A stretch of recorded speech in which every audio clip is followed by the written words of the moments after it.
Sarita Kaushik zero अवरमध्ये आपलं स्वागत करते. आम्ही सातत्यानं मराठा आरक्षण आणि त्याबाबतच्या घडामोडींचा सविस्तर आढावा घेत तुम्हाला क्षणोक्षणीचे अपडेट्स देखील देत आहोत. मराठा आरक्षणासाठी आक्रमक झालेल्या मनोज जरांगे पाटलांच्या उपोषणाचा आजचा 8वा दिवस. अंतरवाली सराटीमधून जरांगेंनी उपोषणाचं अस्त्र उगारल्यानंतर इकडे मुंबईत राजकीय घडामोडींना वेग आला. राज्य सरकारनं बोलावलेली सर्वपक्षीय बैठक सह्याद्री अतिथीगृहावर पार पडली. या सर्वपक्षीय बैठकीसाठी मुख्यमंत्री एकनाथ शिंदे, उपमुख्यमंत्री देवेंद्र फडणवीस, शरद पवार, दिलीप वळसे पाटील, बाळासाहेब थोरात, सुनील तटकरे, विजय वडेट्टीवार, जयंत पाटील, चंद्रकांत पाटील, छगन भुजबळ, सुनील प्रभू, अंबादास दानवे, कपिल पाटील उपस्थित होते. या बैठकीत मराठा आरक्षण देण्याबाबत सर्व पक्षीयांचे एकमत झालं. शिवाय टिकणाऱ्या आरक्षणाच्या कायदेशीर बाबी पूर्ण करण्यासाठी आवश्यक तो वेळ देणे गरजेचं असल्याचंही नमूद करण्यात आलं. तसंच मनोज जरांगेंनी उपोषण मागे घ्यावं असा सर्वपक्षीय नेत्यांनी ठराव संमत केला. पण आरक्षणासाठी विशेष अधिवेशन बोलवण्याची मनोज जरांगेंची जी प्रमुख मागणी होती त्याबाबत मात्र या सर्वपक्षीय बैठकीत कोणतीही चर्चा झाली नाही.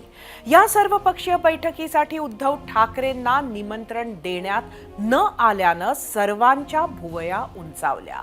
एक आमदार असलेल्या आणि एकही आमदार नसलेल्या सर्व पक्षांना बोलवण्यात आलं. मात्र उद्धव ठाकरेंनाच वगळल्यानं शिवसेना उबाठा गटाकडून तीव्र नाराजी व्यक्त करण्यात आली. ही सरकारची संकोचित मनोवृत्ती असल्याची टीका संजय राऊतांनी केली आहे. केवळ उद्धव ठाकरेच नव्हे तर मनसे अध्यक्ष राज ठाकरेंना देखील या बैठकीसाठी बोलवण्यात आलं नव्हतं. तर सर्व पक्ष नेत्यांच्या बैठकीत समाजवादी पक्षाला आमंत्रण न दिल्यामुळे आमदार अबू आझमींनी निषेध व्यक्त करत मुख्यमंत्री एकनाथ शिंदेंना पत्र लिहिलं. मराठा आरक्षणाला पाठिंबा दर्शवताना आझमींनी मुसलमानांना 5% आरक्षण देण्याचे निर्देश देणारा हायकोर्टाचा निर्णयही लवकर घ्यावा अशी मागणी पत्राद्वारे केली आहे. यानंतर मनोज जरांगेंनी देखील मराठा आरक्षण प्रश्नी सरकार चालढकल करत असून उपोषणावर ठाम असल्याचं जाहीर केलं. तसंच आज संध्याकाळपासून त्यांनी पाणी पिणं देखील बंद केलंय. सरकारला वेळ म्हणजे किती आणि कशासाठी पाहिजे, तसंच सरसकट महाराष्ट्राला आरक्षण लगेच देणार का, हेही स्पष्ट करण्याची जरांगेंची मागणी आहे.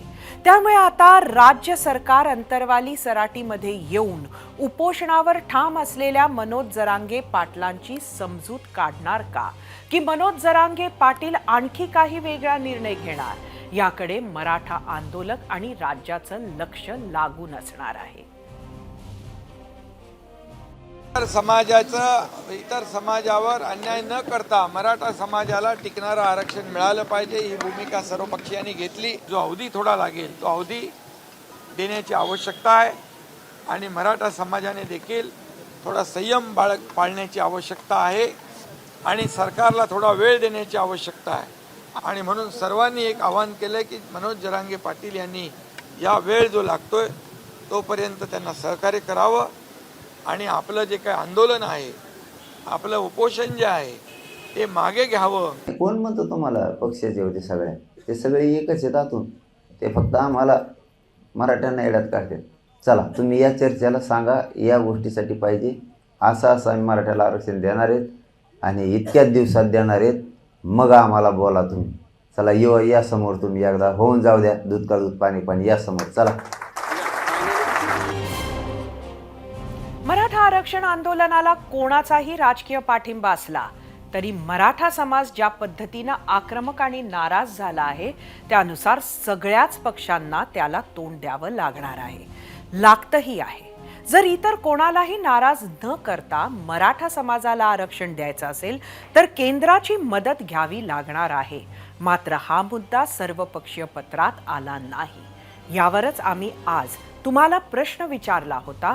तो प्रश्न पाहण्यासाठी जाऊया आपल्या पोल सेंटरला. आजचा आपला पहिला प्रश्न, मराठा आरक्षण प्रश्नी केंद्रानं हस्तक्षेप करावा, अशोक चव्हाण यांची मागणी योग्य वाटते का?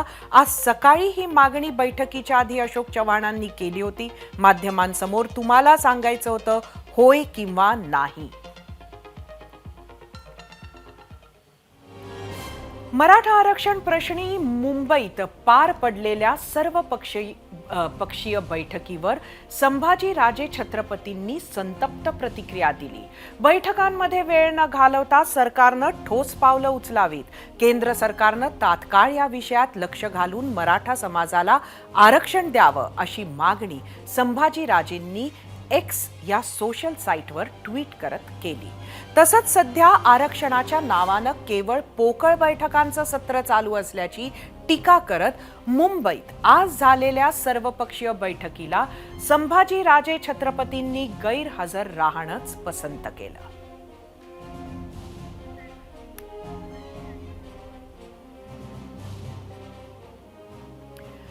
राजकारणी लोक लबाड आहेत. त्यांच्यामुळे मराठा समाजाची आरक्षणाची मागणी लांबल्याची टीका शिवप्रतिष्ठान हिंदुस्थानचे संस्थापक संभाजीराव भिडेंनी व्यक्त केली. तसंच सांगलीत शिवतीर्थ येथे छत्रपती शिवरायांच्या पुतळ्यासमोर मराठा क्रांती मोर्चातर्फे मराठा आरक्षणासाठी साखळी उपोषण करण्यात येतंय. तिथे आज आपल्या कार्यकर्त्यांसह उपोषण स्थळी जाऊन मराठा आरक्षणाला भिडेंनी पाठिंबा व्यक्त केला. बघूयात. हिंदुस्थानचा प्राण महाराष्ट्रात आहे. महाराष्ट्रात आहे म्हणजे मराठा समाजात आहे. तर ही समस्या 100% सुटणार आहे. हे लांबले ह्याचं कारण मी स्वतःलाच म्हणून घेतो, माझ्यासारखे राजकारणी लबाड लोक आहेत. हे चिघळताच कामा नये. जरांगे पाटलांनी लक्षात घेतलं पाहिजे की उद्या सूर्योदय होणार आहे. आंदोलन आंदोलन आणि आंदोलन याचीच प्रचिती आज राज्याच्या गाडा जेथून हाकला जातो त्या मंत्रालयात आली. मराठा आरक्षणासाठी राज्य सरकारवर दबाव आणण्यासाठी सर्वपक्षीय मराठा आमदारांकडून थेट मंत्रालयालाच टाळं ठोकत मंत्र्यांना अडवण्याचा प्रयत्न करण्यात आला. घोषणाबाजी करत मराठा आरक्षणासाठी 1 दिवसाचं विशेष अधिवेशन बोलवावं अशी त्यांची मागणी होती. यावेळी पोलीस आणि आंदोलक आमदारांमध्ये झटापट देखील पाहायला मिळाली. त्यानंतर आंदोलक आमदारांना पोलिसांनी ताब्यात घेतलं. यात अजित पवार गटाचे आमदार निलेश लंके सर्वात आघाडीवर होते. त्यामुळे ज्यांचे सरकार आहे त्यांना मंत्रालयावर आंदोलन का करावे लागते हा आमचा प्रश्न होता. सर्व राष्ट्रवादीचे आमदार या ठिकाणी आदरणीय दादांच्या गटातील सगळे आमदार उपस्थित आहेत. याचा अर्थ आमच्या नेत्यांचा आम्हाला सपोर्ट आहेच. बोलले का तुम्ही आंदोलन करा, आपल्याकडून होत नाही. दादा आजारी असल्यामुळे दादांशी डायरेक्ट आमचा डायलॉग झाला नाही. पण आम्हाला माहिती आहे नेहमी आम्ही ज्यावेळेस आमची चर्चा होत असते त्यावेळेस दादांची भूमिका एक असते की मराठ्यांचा आरक्षणाचा बऱ्याच दिवसाचा प्रलंबित प्रश्न आहे, तो प्रश्न सुटला पाहिजे ही दादांची भावना आहे. मराठा आंदोलनाचा फटका विधानसभा अध्यक्ष राहुल नार्वेकरांना सुद्धा बसला. विरोधी पक्षातील आमदारांनी विधान भवनाच्या प्रवेशद्वारावर नार्वेकरांची वाट अडवली. त्यानंतर या आमदारांनी राहुल नार्वेकरांची भेट घेत त्यांना निवेदन देखील दिलं. याशिवाय शरद पवार गटाच्या आमदारांनी विधान भवनाच्या पायऱ्यांवर तात्काळ 1 दिवसीय अधिवेशन बोलवण्यात यावे या मागणीसाठी आंदोलन केलं. या मागणीसाठी खासदार सुप्रिया सुळे, आमदार रोहित पवार, शशिकांत शिंदे, नरेंद्र दराडे, विलास पोतनीस, प्रकाश फातर्पेकर, जितेंद्र आव्हाडांनी ठिय्या मांडला होता. 3 दिवस अधिवेशन बोलावून प्रत्येक आमदाराला आपली भूमिका मांडण्याची संधी द्यावी अशी मागणी सुप्रिया सुळेंनी केली. तसंच मराठ्यांना या सरकारनं दगा दिल्याची टीका करत बिघडलेल्या स्थितीला उपमुख्यमंत्री देवेंद्र फडणवीसच जबाबदार असल्याचा आरोप करत मुख्यमंत्री एकनाथ शिंदे यांनी गृहमंत्र्यांचा राजीनामा घेतला पाहिजे अशी मागणी केली. तर भाजप महिला प्रदेशाध्यक्ष चित्रा वाघ यांनी कावीळ झालेल्यांना जसं सगळं पिवळं दिसतं तसंच जळीस्थळी तुम्हाला फडणवीसच दिसत असल्याचा टोला सुप्रिया सुळेंना लगावला.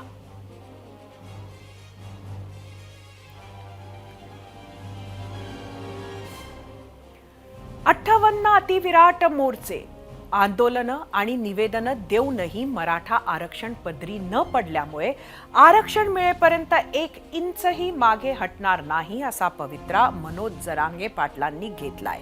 राज्य सरकार आणि विविध पक्षीय नेत्यांकडून मराठा आरक्षणाबाबत आश्वासनं मिळतायत. मराठा समाजाला कुणबी प्रमाणपत्र देण्याची कार्यपद्धती ठरवण्यासाठी नेमलेल्या समितीला सरकारनं 24 डिसेंबरपर्यंतची मुदत वाढवून दिली. दरम्यान ज्यांचे पुरावे मिळाले त्या मराठ्यांना कुणबी प्रमाणपत्रही देण्यास सुरुवात झालीय. पण राज्य सरकारला हवाय आणखी वेळ. पण तो वेळ देण्यासाठी मराठा आंदोलक आणि स्वतः जरांगे पाटीलही तयार नाहीत. 40 दिवसांचा वेळ घेऊनही अद्याप कोणताही निर्णय झाला नाही. आता आणखी वेळ कशासाठी हवा अशी विचारणा करण्यात येते. आरक्षणाचा विषय सामाजिक विषय असला तरी त्यावरून राजकारण होताना दिसते. त्यात स्थानिक स्वराज्य संस्थांच्या निवडणुका प्रलंबित आहेत, तर लोकसभा आणि विधानसभेच्या निवडणुकाही तोंडावर आहेत. त्यामुळे मराठा आरक्षण वादाचा राजकीय पक्षांना फायदा होणार की तोटा हे येणाऱ्या काळात स्पष्ट होईलच.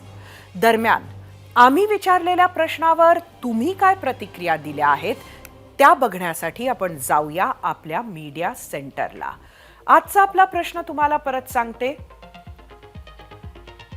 मराठा आरक्षण प्रश्नी केंद्रानं हस्तक्षेप करावा अशोक चव्हाण यांची मागणी योग्य वाटते का? यावर काय प्रतिक्रिया आल्या आहेत त्या बघूयात.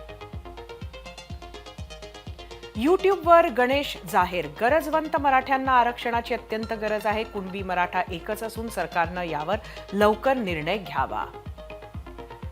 यूट्यूबवर जय, घटना दुरुस्ती कायद्यानं आरक्षणासंबंधी निर्णायक अधिकार केंद्राकडे सोपवले आहेत. केंद्राने लक्ष घातल्याशिवाय प्रश्न सुटणार नाही. यूट्यूबवरून गजानन, 100% केंद्र सरकारने कायदा करावा तरच आरक्षण मिळू शकतं, म्हणून केंद्राने हस्तक्षेप करावाच. कायदे करण्याचा अधिकार संसदेला आहे. यूट्यूबवरून राजेंद्र पाटील, 50% पेक्षा जास्त आरक्षण केंद्रच देऊ शकते. मराठ्यांच्या हक्काचे 16% आरक्षण केंद्राने हिवाळी अधिवेशनात मंजूर करून प्रश्न कायमस्वरूपी निकाली काढावा. फेसबुकवरून प्रशांत देशमुख, 100% योग्य आहे. केंद्रानं कायदा केला तर मराठ्यांना आरक्षण लागू होऊ शकते. इंस्टाग्रामवरून रोहित केसरकर, हो, केंद्राच्या हस्तक्षेपाशिवाय दुरुस्ती शक्य नाही. घटना दुरुस्ती करावी.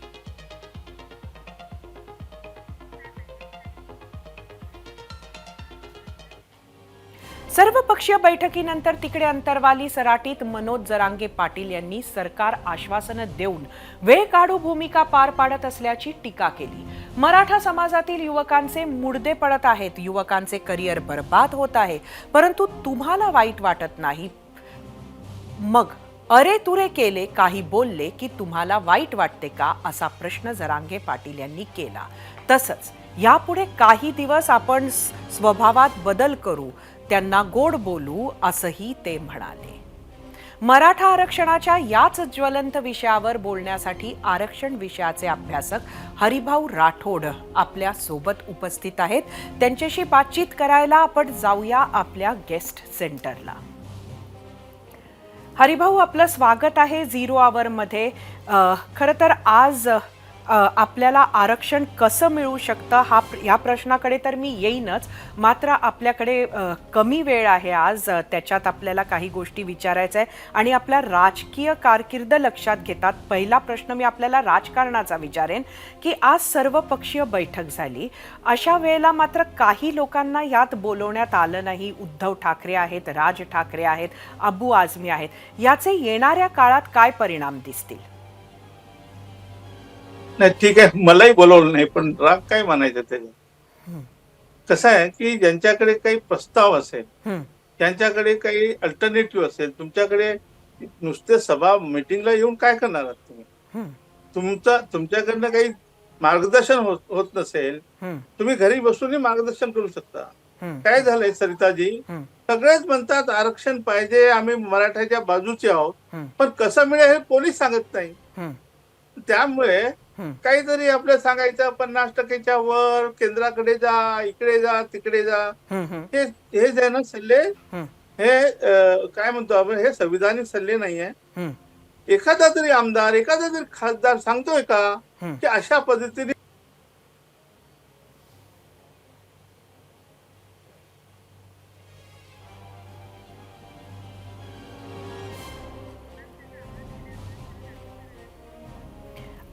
हरिभाऊंचा आवाज आपल्याला ऐकू येत नाहीये, काहीतरी टेक्निकल इश्यू आहे. आपण परत एकदा त्यांच्याकडे जाण्याचा प्रयत्न करूया.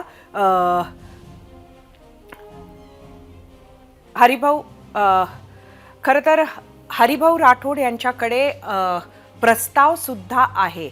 एकंदरीत आरक्षण हे कसं देता येईल आणि 50% मर्यादेत राहूनच हे आरक्षण कसं देता येईल, हा प्रस्ताव ते सातत्यानं गेल्या काही काळापासून मांडत आलेले आहे.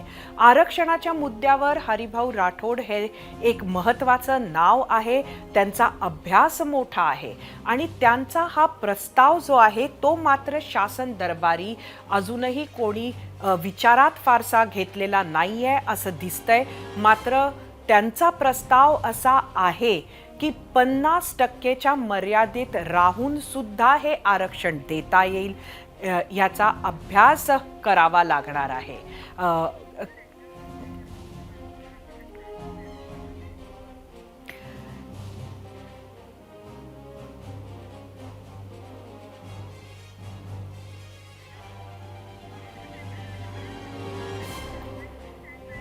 आपण प्रयत्न करूया की हरिभाऊ राठोड यांच्याशी परत संपर्क व्हावा, पण तोपर्यंत आपण मीडिया सेंटरला जाऊया आणि अजून काही प्रतिक्रिया बघूया.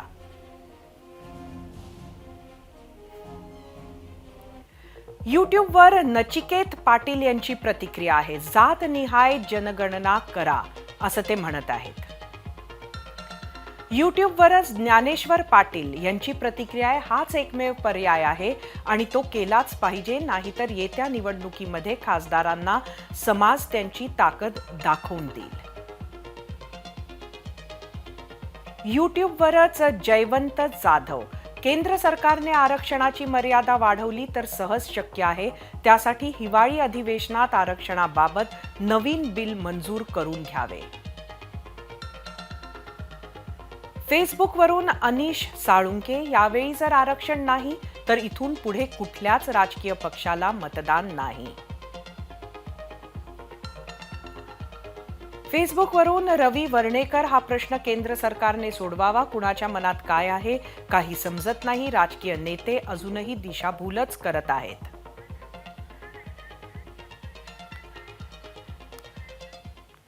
हरिभाऊ राठोड हे परत एकदा आपल्याशी कनेक्ट झालेले आहेत. आपण गेस्ट सेंटरला जाऊया आणि आपली चर्चा पुढे घेऊया. खरं तर आपण सांगत होतात की कुठल्याही नेत्याकडे कुठलाही खरा प्रस्ताव नाहीये की आरक्षण कसं द्यायचं, आपण सांगत होतात. बोला.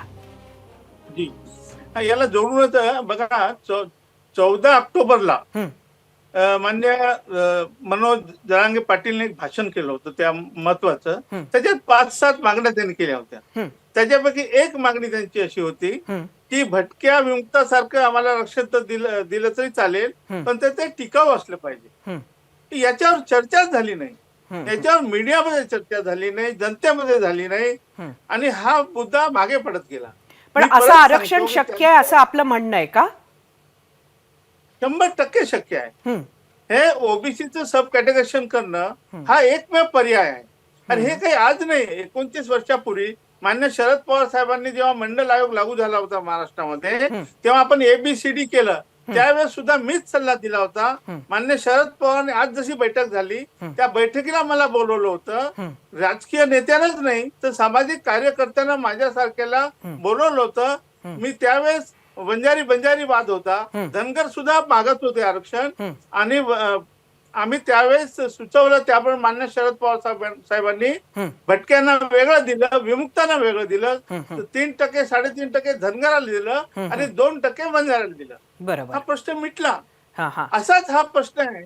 नक्कीच. मी तुम्हाला, आपल्याकडे वेळ अत्यंत कमी आहे आणि मध्ये आपला संवादही तुटला, म्हणून मी आपल्याला परत एकच प्रश्न विचारते, हो किंवा नाही मध्ये उत्तर द्या. आपल्याकडे फॉर्म्युला जो आहे तो फॉर्म्युला थोडं समजून घेणं कठीण असेल. मला वाटतं आपला परत एकदा संपर्क त्यांच्याशी तुटलेला आहे. आम्ही विचारलेल्या प्रश्नावर महाराष्ट्रानं काय कौल दिला आहे तो पाहण्यासाठी आपण जाऊया आपल्या पोल सेंटरला. आजचा आपला प्रश्न होता, मराठा आरक्षण प्रश्नी केंद्रानं हस्तक्षेप करावा अशोक चव्हाण यांची मागणी योग्य वाटते का? यूट्यूबवर एकूण 45,000 मतं आपल्याला आली आहेत, ज्यातील 90% लोकांनी होय म्हटलंय, 10% लोकांनी फक्त नाही म्हटलंय. इंस्टाग्रामवर एकूण 5,000 मतं, 84% लोकांनी होय म्हटलंय, 16% नाही. फेसबुकवर 1,500 मतं, 68% लोकांनी होय म्हटलंय, 32% नाही. एक्सवर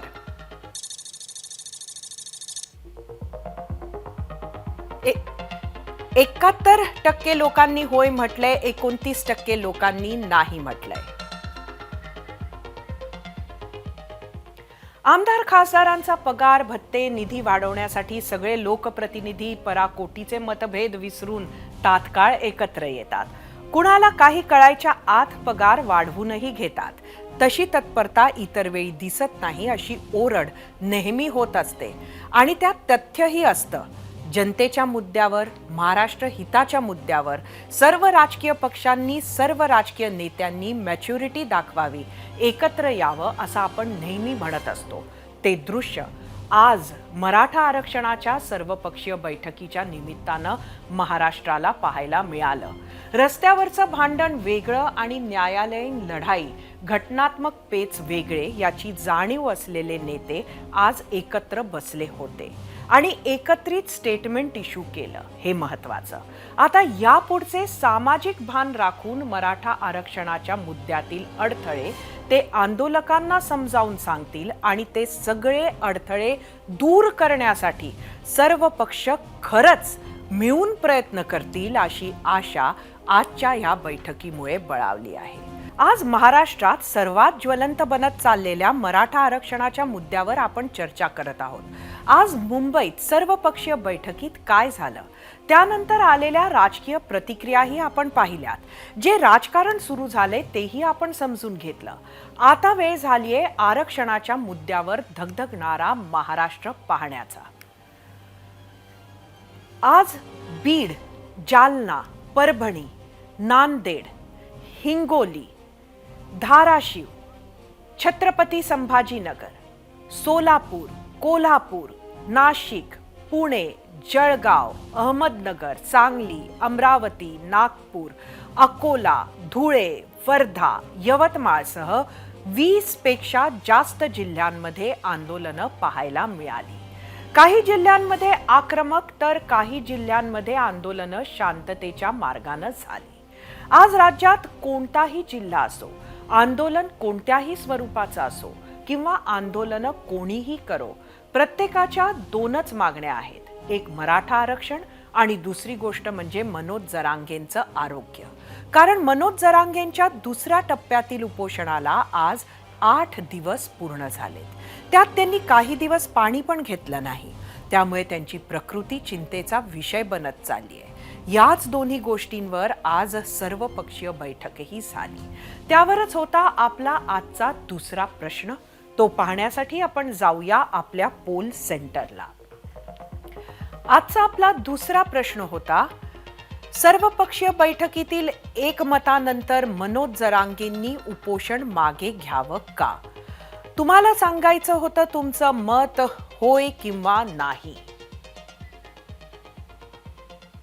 महाराष्ट्राचा कौल पाहायचा आहेच, मात्र त्याआधी राज्यात मराठा आरक्षणावरून काय काय सुरू आहे याचा एक सुपरफास्ट आढावा घेऊयात.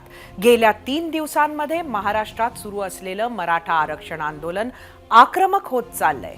त्यातच रविवारी आणि सोमवारी काही जिल्ह्यांमध्ये जाळपोळ झाली, काही ठिकाणी तर घरांच्या घरं खाक झाली. त्यामुळे अनेक जिल्ह्यांमध्ये तणाव निर्माण झाला. तोच तणाव आजही कायम आहे. राज्यात संपूर्ण महाराष्ट्रात आतापर्यंत 141 गुन्हे दाखल केलेत. तर याच हिंसाचारात जवळपास 12 कोटींच्या सार्वजनिक मालमत्तेचं नुकसान झालंय. त्याशिवाय आज महाराष्ट्रात काय काय घडलंय पाहूयात. सरकारच्या सर्वपक्षीय बैठकीनंतर मनोज जरांगे उपोषणावर ठाम आहेत. त्यांच्या जालन्यात कालपासून इंटरनेट बंद आहे. असं असलं तरी अंतरवालीमध्ये मोठा समाज एकवटलाय. कर्नाटकातून मराठा बांधव जालन्यात पोहोचले. आक्रमक आंदोलकांमुळे बीड जिल्ह्यात सर्वाधिक हिंसक घटना घडल्या. त्यामुळे इथे संचारबंदी लागू करण्यात आली आहे. शहरातील बहुतेक शाळा कॉलेजेस सलग दुसऱ्या दिवशी बंद होते. जाळपोळींच्या घटनांनंतर शहरात इंटरनेटही बंद केलंय. पोलिसांनी शहरात तोडफोड करणाऱ्या काही तरुणांची धरपकडही केली आहे. परभणी जिल्ह्यातूनही मनोज जरांगेंना मोठा पाठिंबा मिळतोय. इथं आज जिल्हा बंद पुकारला होता. त्याला शहरात चांगला प्रतिसाद मिळालाय. तर पाथरी सोनपेठ मार्गावर शाळकरी विद्यार्थ्यांनी रास्ता रोको केलाय. धाराशिव जिल्ह्यात सोमवारी रेल रोको झाले. त्यानंतर आतापर्यंत 70 पेक्षा जास्त जणांना ताब्यात घेण्यात आलंय. त्यातल्या काही जणांना सोडलं असलं तरी इतरांवर कारवाईची शक्यता आहे. तर आज खेडमध्ये काही मराठा तरुणांनी मोबाईल टॉवरवरती चढून आंदोलन केलंय. तर उमरगा तालुक्यातील कवठ्यात सरकारची प्रतिकात्मक अंत्ययात्रा काढण्यात आली आहे. तिकडे छत्रपती संभाजीनगर जिल्ह्यातील ग्रामीण भागात इंटरनेट बंद केलंय. मात्र जिल्ह्यात आंदोलनं सुरूच होती. अनेक गावांमध्ये मोर्चे निघाले, कॅन्डल मार्च निघाले. मात्र हिंसक घटनांच्या पार्श्वभूमीवर जिल्ह्यातील ग्रामीण भागातील काही तरुणांवर गुन्हे दाखल करण्यात आले. आंदोलनाची धग मराठवाड्यात जास्त आहे. त्याचंच उदाहरण हिंगोलीतील सेनगावमध्ये दिसलं. कारण वाशिम महामार्गावर जाळपोळ केली आहे. इथं काही काळ रास्ता रोकोही झालाय. तिकडे नांदेड परभणी महामार्गावरही मराठा आरक्षणाची मागणी करत रास्ता रोको पाहायला मिळालाय. नांदेड जिल्ह्यातील अनेक गावांमध्ये आजही रास्ता रोको सुरूच आहे. तर त्याचबरोबरीनं आमरण उपोषणही सुरू आहे. नांदेडमध्ये गावोगावी कॅन्डल मार्च निघाले. त्याचबरोबरीनं उपोषणही सुरू आहे. हे सुरू असतानाच नांदेडमध्ये हिंसक आंदोलन करणाऱ्या 40 आंदोलकांना पोलिसांनी ताब्यात घेतले. मराठा आरक्षणासाठीच्या आक्रमक आंदोलनाची मराठवाड्यानंतर सर्वाधिक धग होती ती सोलापुरात. इथं आजही सोलापूर पुणे महामार्गावर टायर्स जाळे. त्यामुळे महामार्गावरची वाहतूक काही तासांसाठी खोळंबली. तर दुसरीकडे जिल्ह्यातील कोंडी गावात गेल्या 7 दिवसांपासून उपोषण सुरू आहे. आजही जिल्ह्यातील एसटी सेवा बंद आहे. त्यामुळे आगारांमध्ये शुकशुकाट आहे. तर बार्शी जिल्ह्यात 3 तरुणांनी आत्महत्येचा प्रयत्न केलाय. कोल्हापूरमध्येही मराठा बांधवांकडून रॅलीचं आयोजन करण्यात आलंय. तर बेळगाव सीमा भागात काळा दिवस पाळण्यात आलाय. आणि बेळगावमधूनही मराठा आरक्षणाची मागणी करत सरकारचा निषेध करण्यात आलाय. तर तिकडे मंत्री हसन मुश्रीफांच्या घराची सुरक्षा वाढवली. नाशिक जिल्ह्यातील ग्रामीण भागात शांततेच्या मार्गानं आंदोलन केलं जात आहे. सटाण्यात मराठा समाजातील महिलांनी कॅन्डल मार्च काढत आरक्षणाची मागणी केली आहे. तर येवल्यातील अंगणगाव इथं मराठा आंदोलकांनी रास्ता रोको केलाय. सांगली जिल्ह्यातील आक्रमक आंदोलनामुळे शहरात होणाऱ्या 100व्या नाट्य संमेलनाच्या कार्यक्रमावरही याचा परिणाम होण्याची शक्यता आहे. जळगावमध्येही जिल्हाधिकारी कार्यालयासमोर मराठा तरुणांनी उपोषण सुरू केलंय. तरुणांनी मनोज जरांगेंना पाठिंबा देत आरक्षणाची मागणी केली आहे. इकडे अहमदनगर जिल्ह्यात पुणे महामार्गावर रास्ता रोको झालाय. त्यामुळे महामार्गावरची वाहतूक काही तास रखडली आहे. नागपूरच्या महाल भागात आरक्षणाला घेऊन मराठा संघटनेकडून साखळी उपोषण केलंय. तर मनोज जरांगेंना पाठिंबा देत मुंडन आंदोलनही करण्यात आलंय. अकोला जिल्ह्यातील मूर्तिजापूरचे भाजप आमदार हरीश पिंपळे यांच्या घरावर सकल मराठा समाजाचा मोर्चा धडकलाय. त्यामुळे काही काळ इथं तणावाचं वातावरण पाहायला मिळालंय. आज पुण्यातील महात्मा फुले मंडईमध्ये बंद पाळण्यात आलाय. तर मोर्चाचंही इथं आयोजन करण्यात आलं होतं. पुणे पोलिसांनी नवले पुलावरती झालेल्या हिंसक आंदोलनानंतर कारवाईला सुरुवात केली आहे. तिकडे इंदापूरच्या गंगावळमध्ये मराठा समाजानं भीमा नदी पात्रात जलसमाधी आंदोलन केलंय.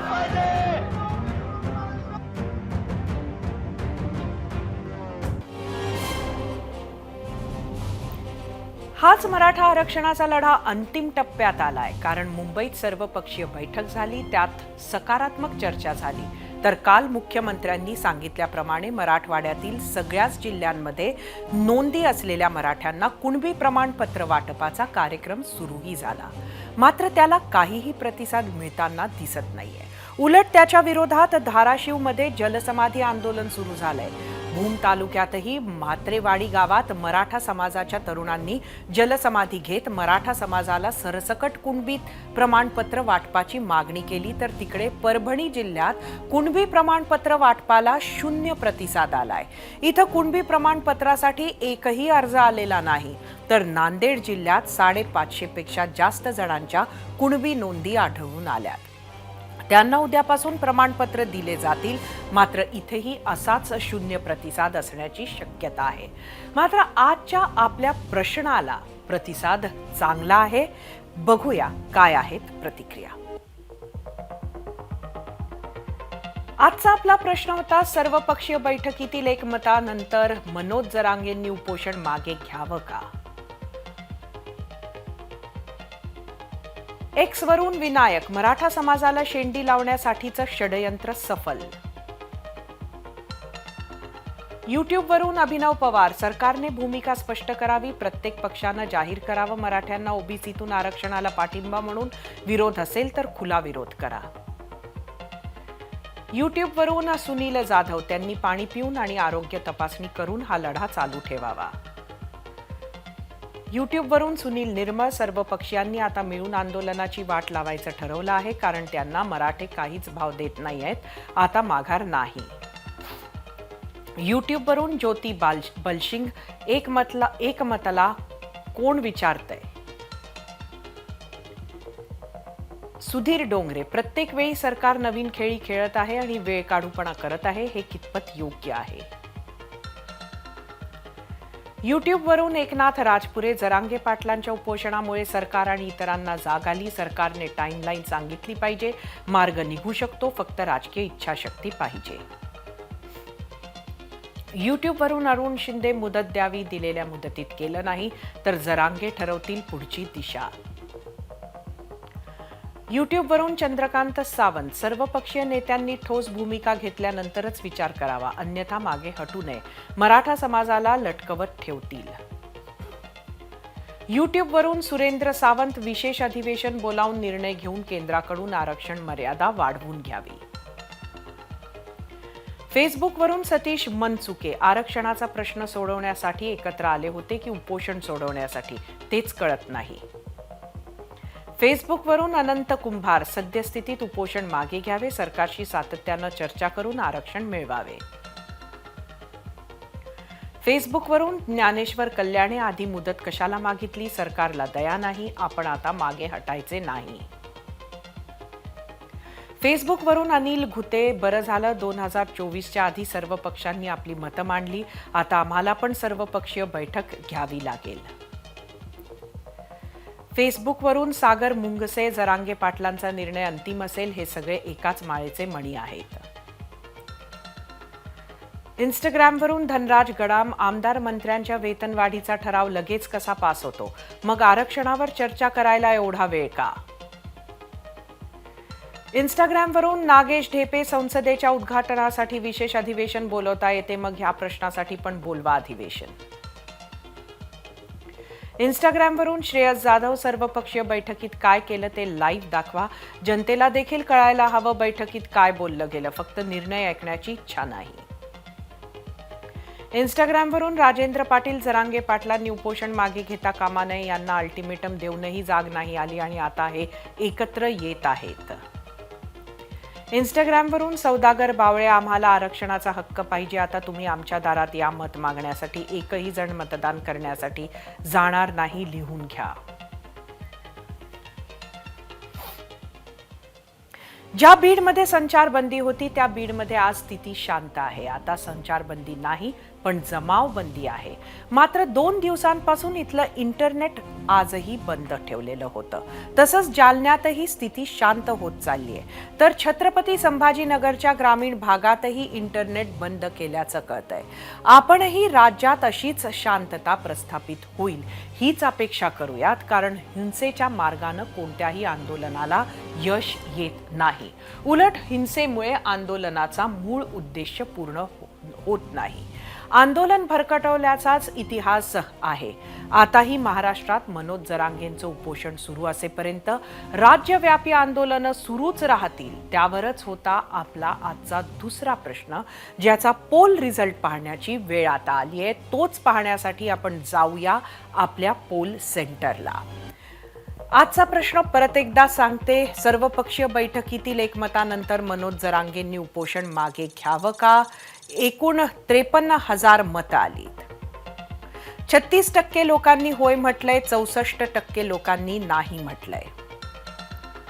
एक्सवर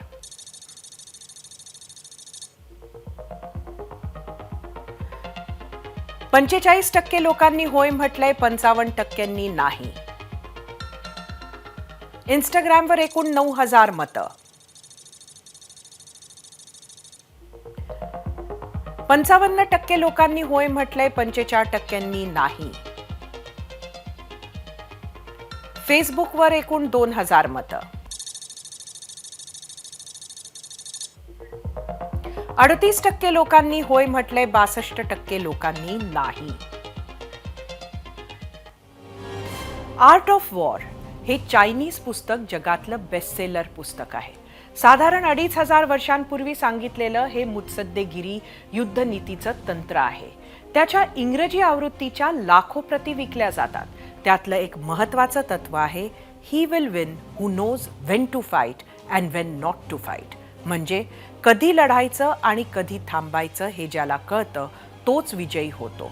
हेच तत्व छत्रपती शिवाजी महाराजांनीही आयुष्यभर पाळलं. प्रसंग पुरंदरचा तह केला, आग्र्याला गेले, 2 पावलं मागे जाऊन पुन्हा लांब उडी घेत राहिले, लढत राहिले, हिंदवी स्वराज्य वाढवत राहिले. शरद जोशींनी शेतकऱ्यांच्या हक्कांसाठी अनेक आंदोलनं केली. आंदोलनाचा उद्देश काय आहे, कुठे थांबायचं, किती ताणायचं हे नेत्याला कळणं गरजेचं आहे असं ते सांगायचे. योग्य वेळी घेतलेली माघार ही विजयाची सुरुवात असते असं मानणारेही अनेक आहेत. हे सगळं आठवण्याचं कारण म्हणजे राज्यातली सध्याची परिस्थिती. सरकारनं सर्वपक्षीय बैठक बोलावली, आरक्षण देण्यावर एकमत असल्याचं सर्वांनी पत्रात लिहून दिलं. मुख्यमंत्री, उपमुख्यमंत्री, अगदी शरद पवारांसारख्या अतिज्येष्ठ नेत्यांसहित सर्वांनी पत्रावर सह्या सुद्धा केल्या. जरांगेंनी या पत्रावर विश्वास ठेवावा का? उपोषणापासून माघार घेण्याची हीच ती वेळ आहे का? हा सवाल निर्णय घेताना मनोज जरांगेंनाही पडत असेलच. पण शेवटी मनोज जरांगेंनीही एकदा सरकारला 40 दिवसांची मुदत दिली, ज्यात दिलेले आश्वासन सरकार पूर्ण करू शकली नाही. त्यामुळेच सरकारने पण लक्षात ठेवलं पाहिजे की असे आश्वासनं देऊ नयेत ज्यानं मेक्सिकन स्टँड ऑफ सारखी परिस्थिती निर्माण होईल. मेक्सिकन स्टँड ऑफमध्ये कुणाचंच भलं होत नाही, दोन्ही पक्षांचं नुकसानच होतं. सध्या राज्यात सुरू असलेल्या मेक्सिकन स्टँड ऑफमधून कोण, कसा, कधी मार्ग काढेल याकडे महाराष्ट्राचं लक्ष असेल. सरकार आणि आंदोलक सबुरीनं घेतील, महाराष्ट्राचं, सर्वसामान्याचं फार नुकसान होणार नाही याची ते काळजी घेतील अशी अपेक्षा करूया. बातमी आपल्या सर्वांच्या लाडक्या सचिनची. भारतरत्न सचिन तेंडुलकरला एक अनोखी मानवंदना मुंबई क्रिकेट असोसिएशननं दिली. सचिनचा एक पूर्णाकृती पुतळा वानखेडे स्टेडियमच्या सचिन तेंडुलकर स्टँडमध्ये बसवण्यात आला. 1.5 टन वजन आणि 20 फूट उंच असा हा पुतळा सचिनच्या चाहत्यांसाठी आकर्षणाचा केंद्रबिंदू ठरणार आहे. या अनावरण सोहळ्यासाठी मुख्यमंत्री एकनाथ शिंदे, शरद पवार, आशिष शेलार, जय शहा, राजीव शुक्ला, अमोल काळे उपस्थित होते. तर सचिन सोबत अंजली आणि सारा तेंडुलकर ही उपस्थित होते. अहमदनगर येथील शिल्पकार प्रमोद कांबळे यांनी हा पुतळा साकारला आहे. या कार्यक्रमात सचिनने कप्तान पदासाठी महेंद्रसिंह धोनीचं नाव सुचवलं अशी आठवण BCCIचे तत्कालीन अध्यक्ष शरद पवार यांनी सांगितली. सचिनमुळे देशाला, जगाला धोनीसारखा कप्तान मिळाला असंही ते म्हणाले. सचिननं त्याच्या 24 वर्षाच्या प्रवासात वानखेडेचं किती योगदान होतं हे सांगितलं. या सोहळ्याच्या निमित्तानं पुन्हा एकदा वानखेडेवर सचिनच्या नावाचा जयघोष दुमदुमला. 0 आवरमध्ये आज इथेच थांबूयात. ABP माझा, उघडा डोळे बघा नीट.